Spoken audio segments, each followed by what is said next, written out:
When will it stop raining? A Biden-Trump election rerun looks inevitable. And what can we expect in tomorrow's budget? This is Politics Live.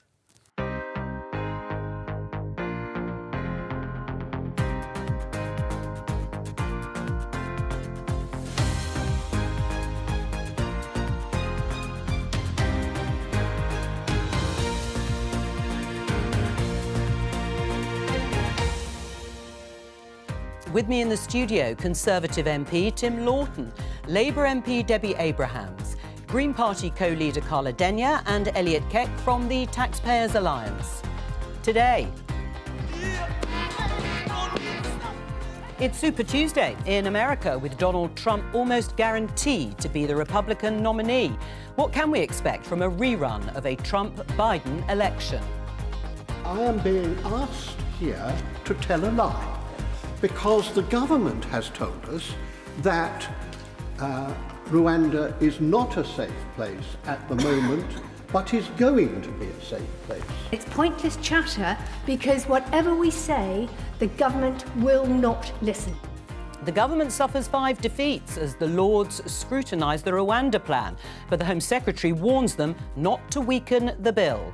We've seen the wettest February on record. Is this the new normal? And do we need to learn to adapt? Under our changed Labour Party, if you can work, there'll be no option of a life on benefits. Labour say they'll take a tough approach on welfare, but how will they get people back into work? And after weeks of speculation, what can we expect to see in tomorrow's budget?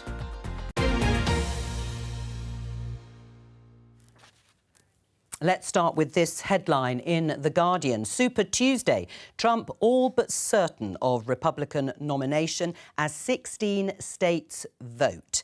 Yes, it is a big day in American politics, the biggest day for primary elections in the race to win presidential nominations. It's almost inevitably going to be a rerun of Joe Biden versus Donald Trump.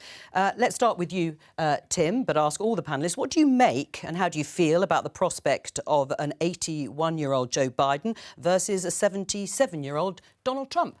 I think it's horrendous, and it's not because of their age. We have some perfectly capable 81-year-olds in positions of responsibility around the world. But these particular two, I think Trump coming back after everything he did before and since he was president, and with all the legal action against him, the more charges and the more allegations are against him, the more he goes up in the opinion poll ratings. I mean, what sort of universe are we living in there? And then Joe Biden, who I'm sure was a decent enough chap, but frankly, he needs to read the room.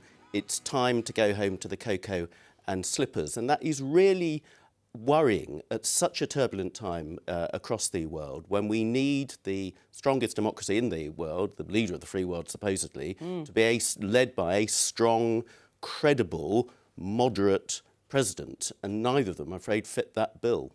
What do you make? How do you feel about the prospect of that rerun? I don't relish it, to be honest, and I know my brother lives in the States. He married a Yank, so and he despairs at times. It really is an appalling situation, and I agree with what Tim has said about what's happened over the last few years and the ongoing court cases against Trump. The rule of law just doesn't seem to apply. Well, the Supreme Court, of course, overruled attempts by some individual courts in states in America to exclude him from the ballot, which has made it almost inevitable that he will be the Republican nominee. Yes, and I think that means that the world is going to be a more and more insecure and unstable place as a result. What do you make of the prospect of these two having another go? Well, I think another Trump presidency would be a disaster. But the fact that it's going to be a rerun, you know, there's nothing inherently wrong with older politicians, of course. But I think diversity is important. And it does seem like the US political system is quite broken. It doesn't really give voters the choice, a full range of choice of the kind of politicians that they might want to vote for. And I think the fact that presidential candidates seem to be getting older and older, as I say, while there's no problem with the older politicians, it does seem like you have to climb the greasy pole for literally generations before you've any chance of getting to the top in the States. I mean, it is incredible, isn't it, in a country like the United States, with so many people, that these two are having a second try. I mean, it's the ultimate example of politics, but in the social media age, in that the Republicans, they had an alternative nominee who, people may disagree with him, Ron DeSantis, but who actually had probably a stronger record of policy success in terms of Republican aims than maybe Donald Trump, and yet they've gone for Donald Trump. Republicans are going for Donald Trump, and I think that is because, like him or loathe him, he is an entertaining character, and that entertainment value is diminished when he's in office, when he's doing all these things and they actually have impact. But in the 4 years that he's been out of office, I think possibly people have forgotten some of the dreadful things that he did, and people are just sort of prioritising the fact that he is an entertaining figure. And a country still very divided. Well, let's talk about things here in the UK. And the government's flagship Rwanda asylum bill suffered 5 defeats in the House of Lords last night. The legislation would deem Rwanda a safe country to send asylum seekers to, in a bid to stop removals being derailed by appeals. Let's talk to the BBC's deputy political editor, Vicky Young. What is it that the peers objected to? Well, as predicted, Joe, peers really getting their teeth into this legislation. We did predict some defeats, and as you say, there were 5 last night. Now, generally, they're making it easier for judges to challenge those deportations to Rwanda. The government, of course, their aim is to do the opposite through this legislation. Now, one of the most contentious things in the bill is this declaration that Rwanda is a safe country. So one of those amendments that went through was an amendment which said that courts could overrule that if they see credible evidence to the contrary. And the argument being from peers who voted for that was, well, if the government believes that Rwanda is a safe country, why on earth would they be worried about accepting this? Another one of those crucial amendments was saying that the bill must maintain full compliance with domestic and international law. Again, they say something that no government should worry about. Ministers, though, saying that they think that there is a merry-go-round of challenges. And you'll remember, of course, that plane sitting on the runway last year. But, of course, they didn't take off because of very last-minute legal wranglings. What happens now? Well, the Lords will have another go at this on Wednesday, so there could well be more defeats, but then it will get sent back to the House of Commons. Now, there, of course, the Conservatives have a healthy majority. They would expect to overturn those amendments unless, of course, they decide to accept any of them. It then goes back to the House of Lords, and really it all depends then on how much peers want to push this issue.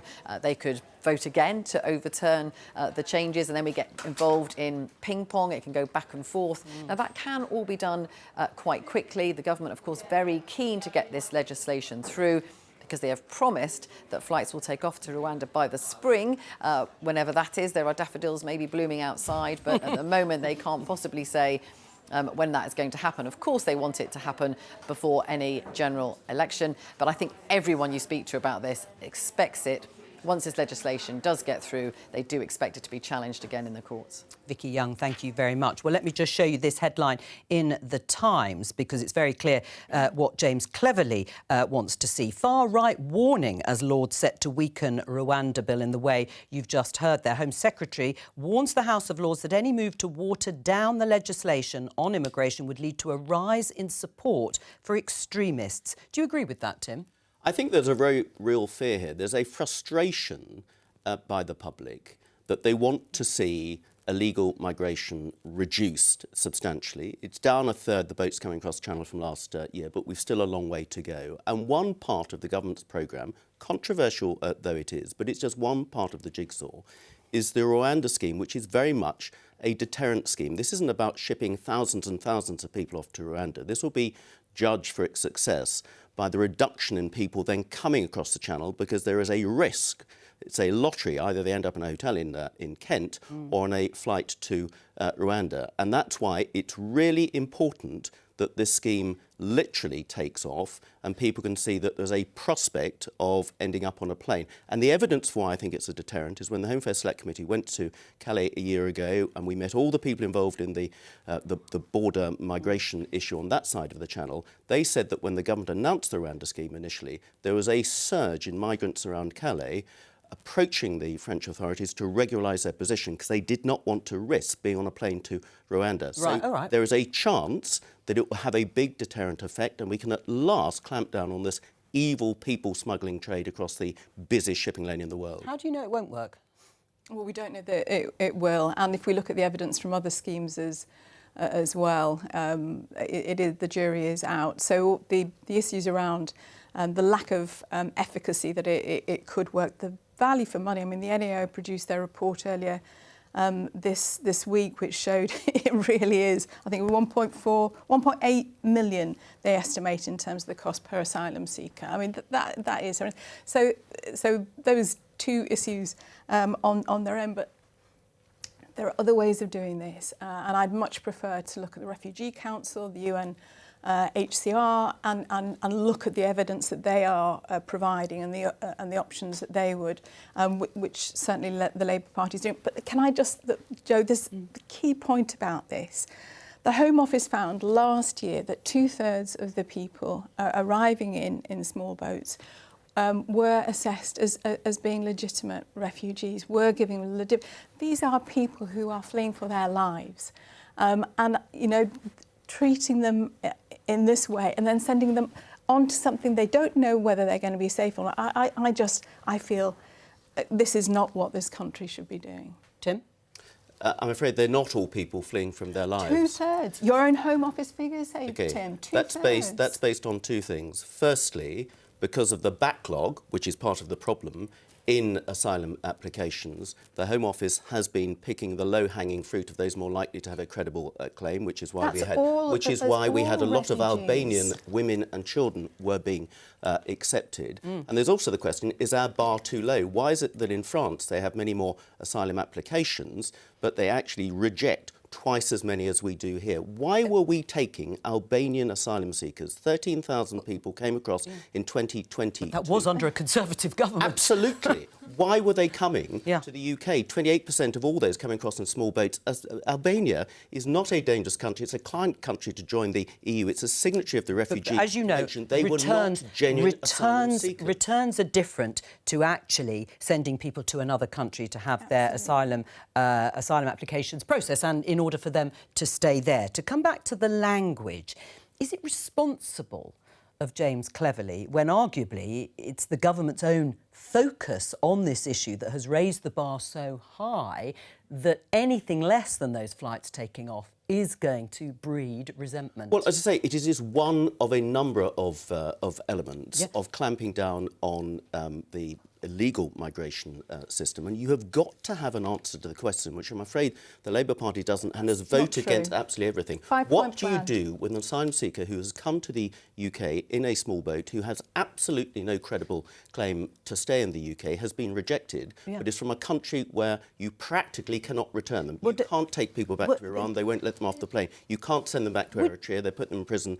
and their human rights issues come up. What do you do with those people? And that's what the Rwanda scheme is all about. Would your constituents be cross if this scheme doesn't even get off the ground?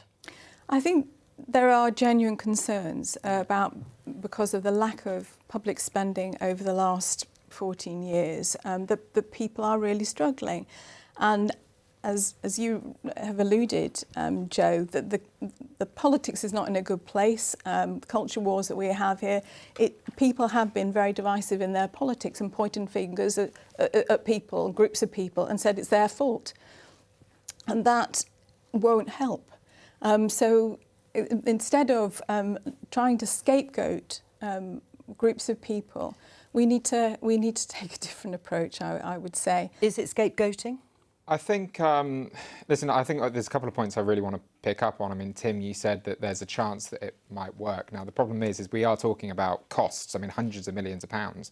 That means that taxpayers will rightly expect that if this scheme does get off the ground and if we do spend this money, that it is actually effective. If we end up having another bill for hundreds of millions of pounds for a scheme that has failed in its objectives, that is going to be a major problem for public finances and public trust in our ability to get things done.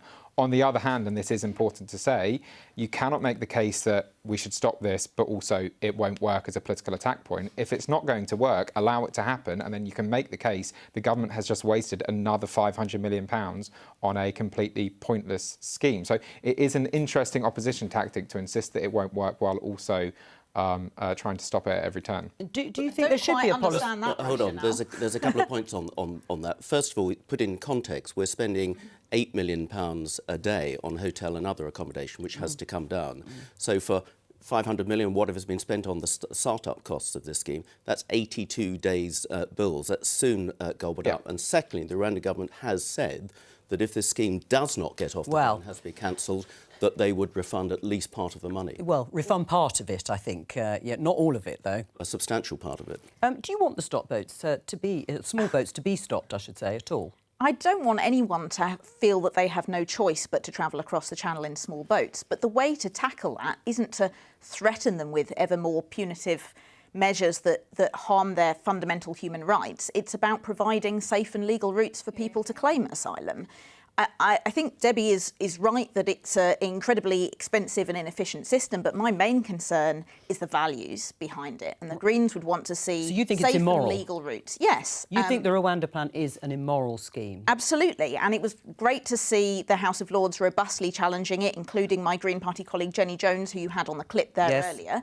We want to see safe and legal routes so that people can apply without having to make that journey. How many? 14 years, and I totally agree with you. How many safe and legal routes from how many countries would you like to see?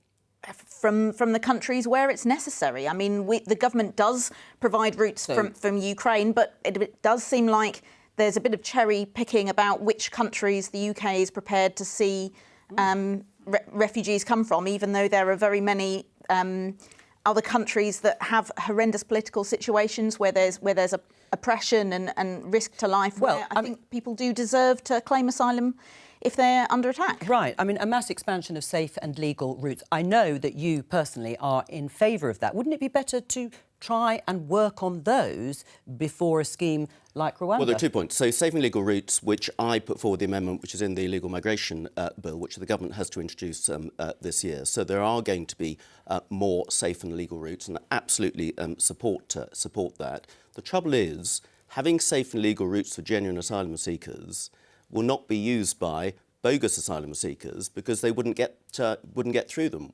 So those people will still try and use small boats and other methods, which is why we have to clamp down on that and why the Rwanda scheme is still necessary. But we just heard from Carla that she thinks the scheme is immoral. What is absolutely immoral is people who have the money to pay people smugglers with no credible claim for asylum in our country, jumping the queue of those genuine asylum seekers, fleeing danger, persecution and war zones across the country, to whom we do have a proud and generous tradition of giving safe haven. Well, let Carla respond. Bogus asylum seekers. And why is it that your government has allowed these huge waiting times for people to find out what the determination is? You know, you're putting people up in hotels and in barges at huge cost to the public purse because you're not processing claims efficiently and fairly. Which is a fault of the government we have been very critical of, not least on the Home Affairs Select Committee. Well, it seems to me that you've created this crisis in order to stir up the far right. So this conspiracy theory, which I think you had somebody else talking about on your show, Joe, earlier, one of the biggest vote losers for the government at the moment is failure to be seen to be acting credibly on immigration. To suggest that we have fabricated this migration crisis in order to benefit from it is bizarre, because it's doing us one hell of a lot of damage and we need to solve it. Right, but except James Cleverly, when he first became Home Secretary, said that the Rwanda plan was not the be-all and end-all. And yet now he's saying that if it doesn't happen, it will lead to a surge, he warns, in right-wing extremism. So which version of James Cleverly do you agree with? The one that said it wasn't the be-all and end-all, in other words, perhaps we shouldn't focus on it as much, or the one that says we are going to face all sorts of evil things happening if it doesn't actually go ahead? I said earlier, it's not the be-all and end-all. It's one part of the jigsaw in how you deal with illegal migration, and particularly it's the answer to the question about how you deal with people who come from countries you just cannot return them to. The fact that the Rwanda scheme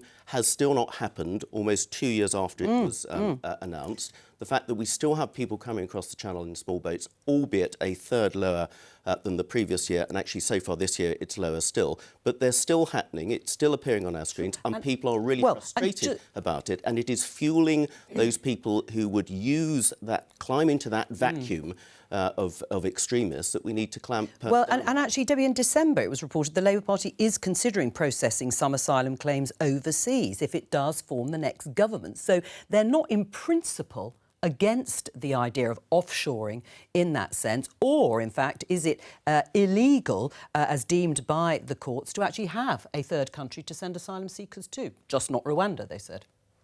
Oh, well, I think based on the evidence from the Migration Observatory, we know that there are a number of countries, including the EU, for example, who provide a voluntary scheme rather than a compulsory scheme where immigrants can be processed through Rwanda. A voluntary scheme? A voluntary scheme. So, and that is done actually with the UNHCR. So that's done in partnership, was what I was talking about before. So the principle, there are ways around it. Let's work with people who know what they're doing, who have the interests of the refugees rather than the politics of this. It is really, really divisive, and we need to dial the rhetoric down. All right, well, we'll find out what happens over the coming weeks, of course. Let's talk about something completely different, the weather. The Sunday Times has this headline: "Welcome to sodden Britain. When will it stop raining?" With the wettest winter in 130 years and the soggiest February on record, Britain is battling floodwaters, and the forecasts say it's not over yet. Let's talk to Professor Hannah Cloak, Professor of Hydrology at Reading University and an expert on forecasting floods, droughts, heat waves and landslides. Hannah, what's been the impact of the wettest winter in 130 years? When we see so much rain falling, obviously that leads to our rivers rising and going over bank. So we've seen an awful lot of flooding this winter. We've seen farmers' fields underwater. We've seen a lot of homes affected by floodwaters. How more often are we going to see these sorts of seasonal extreme weathers? It's really important to understand that, these are the types of weather systems, these are the types of winters that we're going to expect more of in the future, warmer and wetter and more flooding. And what about then flood defences? I mean, do they work? Is it just about more investment, or are we going to have to adapt? It's really important to have flood defences to defend people and their homes, but it's not the only solution. And actually, we're seeing more and more flooding. And that means that we just cannot keep everybody safe from floods with flood defences. We're going to have to do something else as well. And that's a realisation that, yes, it's important to fund flood defences, but we also need to adapt our homes to deal with more flooding, and also our infrastructure, our train lines, and also our farmland. Hannah, do stay with us. Should we be spending more money on flood defences, or would you like to see more adaptation? Perhaps fewer homes being built on certain floodplains, for example, or people just having to accept that this is going to be almost an annual event? Well, the reality is that it'll have to be a mixture of those measures. The Greens, obviously, our priority is to reduce greenhouse gas emissions so that we limit the amount of climate change and therefore the amount of extreme weather, including flooding, that we see. And that's far from just the Green Party. The Office for Budget Responsibility itself showed that the costs of adapting to climate change on the economy will be many times higher than the cost of preventing in the first place. However, we have to accept that a certain amount of climate change is now locked in. It's going to happen. In fact, it's already happening. It's already causing this more extreme weather and the disruption that comes with it. I was personally affected trying to get back to my home city of Bristol by landslides caused by the very heavy rain a week or two ago. So I think, and I'm sure anyone that's had their home flooded will tell you that prevention is many times better than clearing up after floods that ruin people's homes and make it hard to get insurance. So the government does need to spend more on prevention and on adaptation. and that does mean things like flood defences, and not just concrete flood defences. You know, there's natural solutions around planting, especially in uplands, that helps to slow the water down, putting the wiggles back in rivers. That all helps to slow the water down so that it doesn't just flow straight into the town centres. Would that be more cost effective? Well, I certainly don't disagree that more needs to be spent on flood defences, and this is exactly why we do need a government that, to coin a phrase, gets back to basics. Let's take the Department of the Environment, which is the department that's responsible for flood defences. They currently have a whole team of civil servants looking at the creation of a new national park somewhere in England. I would argue that if this is a really major growing problem, we should take those civil servants and have them invest all their time into working out solutions to these problems. Another point on the Department of Environment, they've got about 25 civil service staff networks which take up time and money on various issues like veganism and a variety of other issues.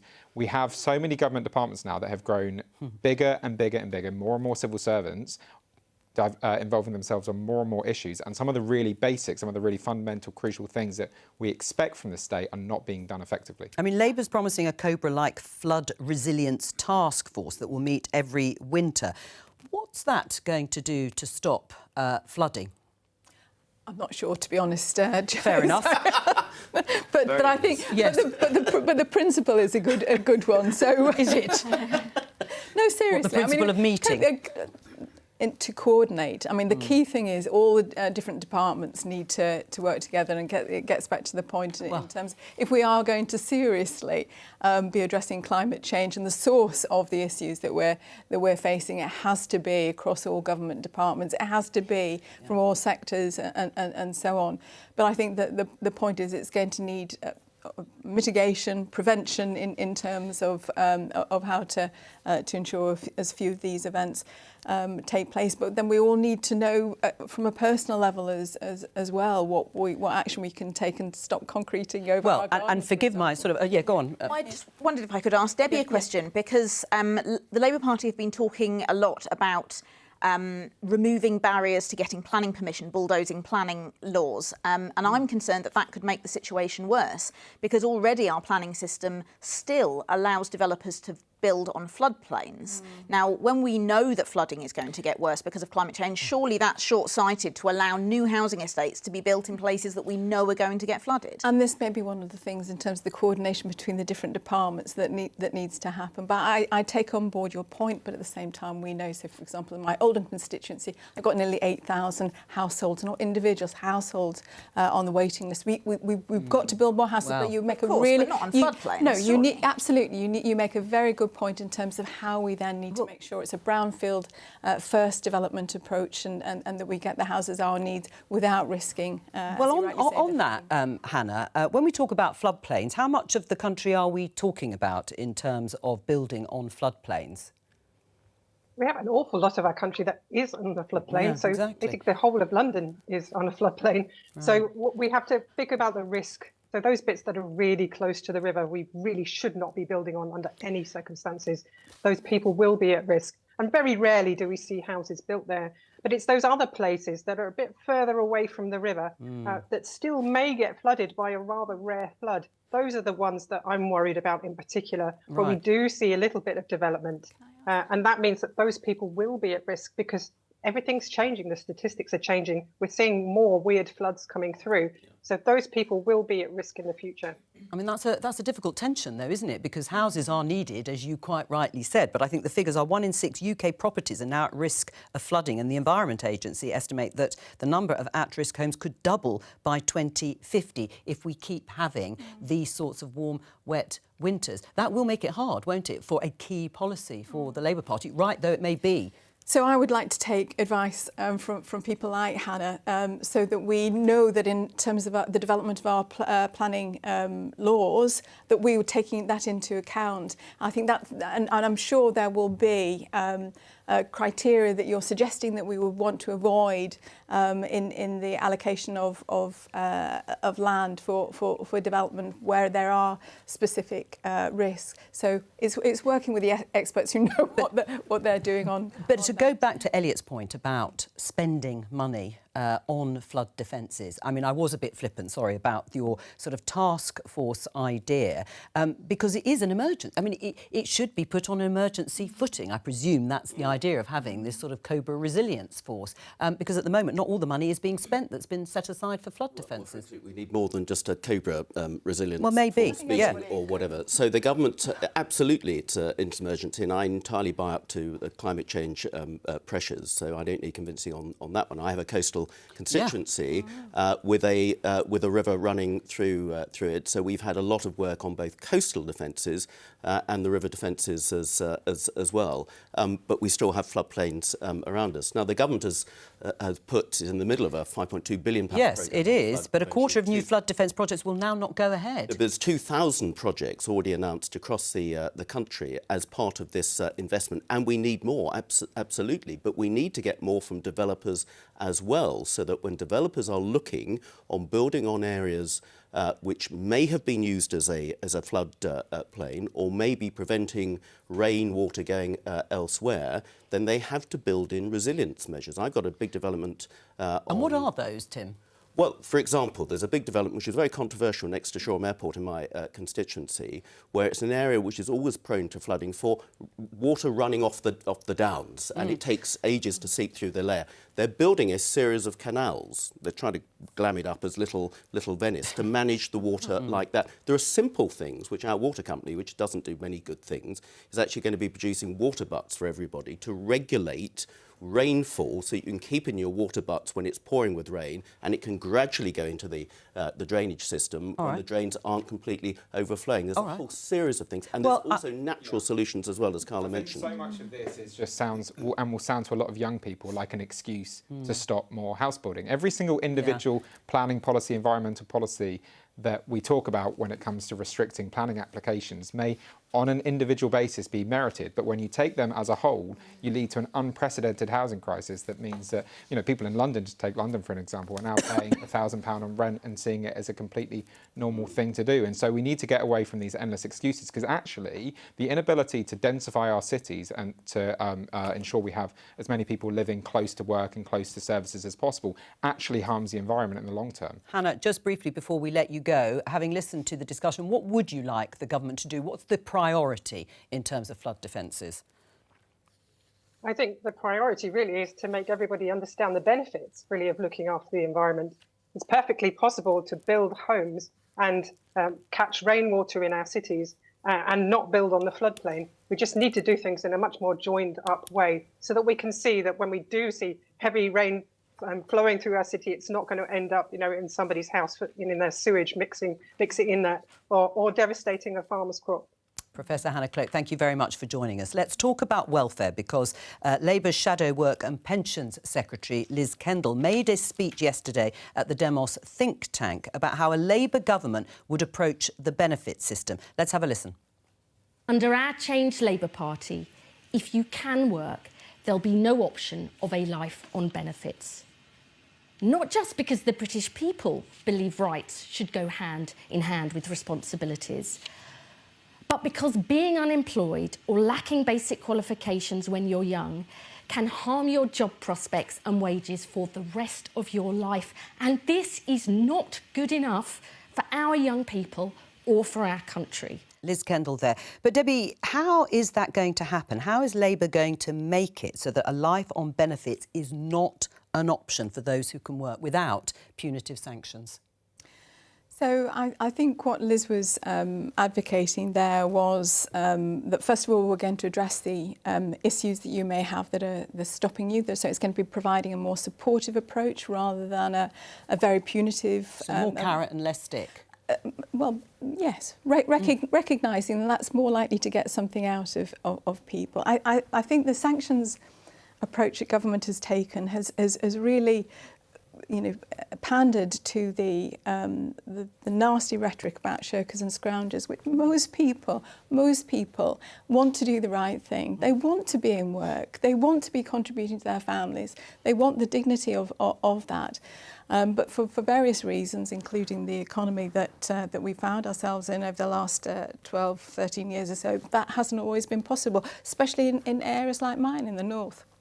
So supportive, address their health needs. We know the Resolution Foundation put out a report at the beginning of last week that shows how poor young people's mental health is. Don't forget they are emerging out of the awfulness of COVID and so on. Yeah. And provide a supportive and bolster skills needs as well.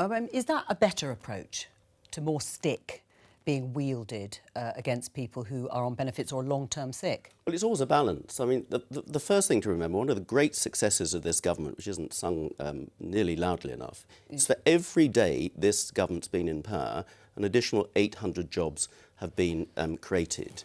We have one of the lowest unemployment rates within European countries, and we have an awful lot of job vacancies at the moment. But you've got 2.8 million people not working because of long-term sickness. And why have we got so many people not working now compared to a few years ago? Why? Part of it is COVID-related. Can't get a hospital appointment? But part of it is COVID-related, that people took on different working patterns. People got used to not going into the office as well, and we need to make sure that those people who are able to work, which is why the government's putting an extra £2.5 billion into career support schemes, that we encourage people to be able to get into work, just as we did with people who had disabilities, and particularly mental health disabilities, who were just left and ignored on benefits, whereas there are pathways back to work, as that programme was called, because people, as Debbie said, do want to work. And just because they have disabilities or illnesses doesn't mean they can't work if given the right support and the right flexibility to get back into the workplace. I just want to add, really, we need to look at the context of we have increasing poverty, deep poverty, people being on less than 40% of the median, and destitution, more so than we've had ever before, and that the implications that has in terms of our health, our healthy life expectancy, how long we're going to be in good health, and unfortunately, we've seen this tailor off over the last 6-7 years. As Professor Sir Michael Marmont has shown, we are a sick country, unfortunately, and poverty has driven this. Do you agree that has made Generation Sick Note, I think, was one of the headlines in the newspapers? There is this paradox that we're told that hybrid flexible working is better for hundreds of thousands, millions of people, because it makes it easier for them to work, particularly people maybe with mental health issues or with disabilities, and yet the number of people who are on particularly sickness benefits has soared. So clearly there is a problem with whether it's a benefit system and the incentive structure to go into work, or possibly the taxation system with frozen thresholds making work less profitable for individuals. There clearly is a problem. The number of people is climbing, while at the same time it's becoming easier to work, and that is a paradox that will have to be resolved, because it is an absolute scandal, the number of people whose potential is being wasted. Right, do you agree it's a national scandal, or an absolute scandal, I think you said? Well, I agree with Liz Kendall that investing in skills, especially for young people to be able to access the increasing number of green jobs that there will have to be as our economy transitions, that's something that the Greens absolutely support. But I was worried about the tone of some of the other points that she made, and I was actually a bit confused, Debbie. I mean, pretty much everything you just said I agree with, and the Greens agree with, but it doesn't sound like you're totally in line with your colleague. Well, what was it that worried you about Liz Kendall's tone? Well, it sounded like Labour were going to be pursuing a more stick than carrot approach, and that they would be pursuing a more punitive, even than the current sanctions-based universal credit system, which I think is very concerning, because, I haven't forgotten the last Labour government who really. They spent a lot of money taking out adverts in newspapers and on billboards, attacking benefit cheats, when actually it's a tiny, tiny proportion of people who are reliant on social security. And I'm worried that this is more of the same from the... Well, when you answer, perhaps you'd address this too, Debbie. Labour must spend billions on welfare or poverty will soar. You've talked about poverty. Britain's benefit system needs urgent reform at a cost of £12 billion, charities and experts warn. But Labour's not prepared to spend anything like that. We want to make sure that we've got the fiscal rules and control. We don't want to be in the appalling situation that we've been over the last couple of years as a result of the budget in 2022. So we need to be able to say, if we're going to make any increase in public spending, where it's going to happen. So they're not going to do that yet. But absolutely, we're about to produce, the Work and Pension Select Committee is about to produce a report on the adequacy. We have the lowest level, and it's a response for Elliot, the lowest level of out-of-work support since 1911. But are you out of step with Liz Kendall and Keir Starmer in terms of what Carla just read? You played a tiny little clip of what she has said. I speak day to day with Liz. We need to have a fair system that is supportive and not punitive.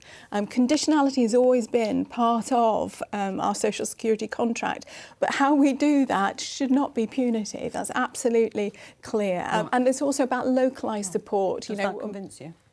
Well, no, actually, because that conditionality, I think, is part of the problem, and that's where there's clear blue water between Labour and the Greens. So we shouldn't have a contract with people then, as we have done since the inception of the modern welfare state. So in the immediate term, the Greens would absolutely be investing in creating those skills and training opportunities, and we would also be increasing universal credit, because Joseph Rowntree Foundation has shown that we're wasn't quite my not question. giving people, I'm coming to it, not giving people enough to cover even the basics.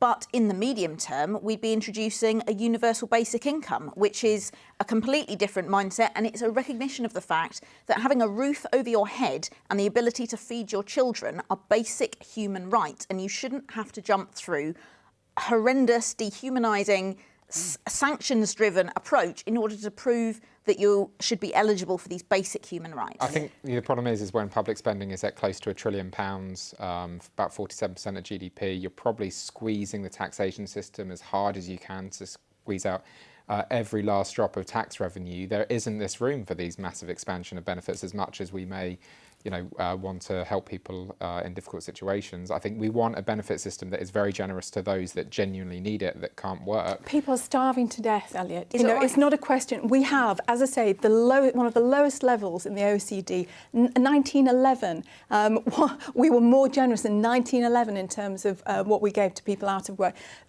People are dying. How many millions were out of work in 1911? I mean, we have it's 10 million people total. OK, some of them are students, but we have 5.5 million on long-term benefits, 2.6 million on sickness benefits. I think welfare spending is now at a third of GDP. It's heading to a third of and the majority of that is in the state pension. So if you look actually at what is provided, and the biggest spend is our state pension. Yeah, that's true. There's a tiny proportion that is an out-of-work support, and an even more dwindling portion around sickness benefits as well. If we are a rich country, it's a question of choice. It's a question of choices in terms of what we're going to spend on. Well, let's put that choice, because I mean, Elliot said it was an absolute scandal that 2.8 million people aren't working and claiming long-term sickness benefits. Liz Kendall yesterday said the ONS figures show that 12% of young people are not in education, employment or training.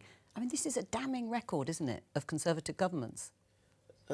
Well, under the last Labour government, the number of young people who are not in education, employment and training trebled.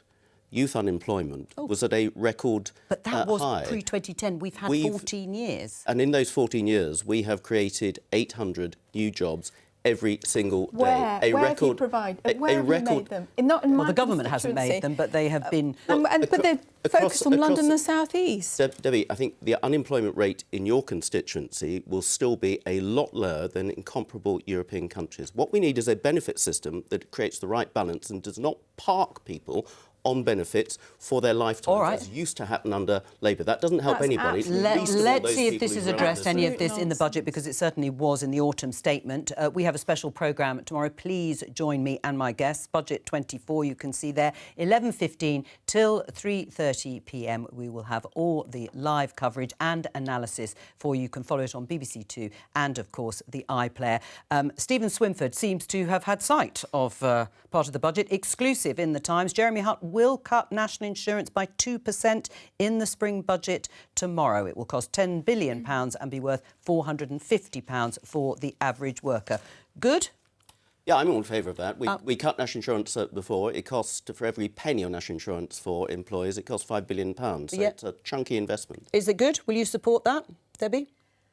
I would prefer it to be spent when we're having shrinking public spending. And public service household support fund. But I don't that's what I've been pushing. But Labour will support it, no doubt, anyway. That's all we have time for. Thank you to all of our guests for joining me today. I'll be back, as I said, tomorrow with the Politics Live budget special at 11:15. From all of us here, though, bye-bye. Have a very good afternoon.